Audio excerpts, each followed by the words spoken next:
আসসালামু আলাইকুম। এই মুহূর্তে আমি দেখাবো মোবাইলের গুগল ক্রোম ব্রাউজারের হিস্ট্রিগুলো কিভাবে ডিলিট করা হয়। তো আমরা সর্বপ্রথম মোবাইল স্ক্রিন থেকে চলে যাব গুগল ক্রোম ব্রাউজারে। প্রবেশ করার পর ঠিক উপরের ডান দিকে তিনটা থ্রি ডট আছে, সেখানে ক্লিক করব।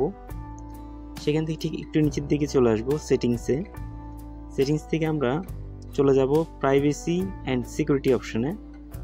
এখান থেকে আমরা উপরে যে অপশনটি আছে ডিলিট ব্রাউজিং ডাটা, এখানে ক্লিক করব। এখানে টাইম রেঞ্জ হচ্ছে যে আমি লাস্ট কখনের ডাটাগুলো হিস্ট্রিগুলো ডিলিট করতে চাই।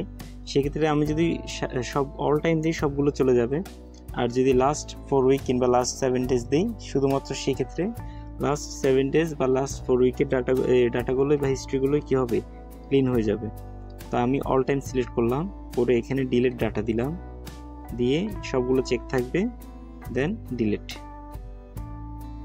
তো আমাদের হিস্ট্রি সকল কিছু এই মুহূর্তে গুগল ক্রোম ব্রাউজার হিস্ট্রি থেকে মুছে গেল। ধন্যবাদ।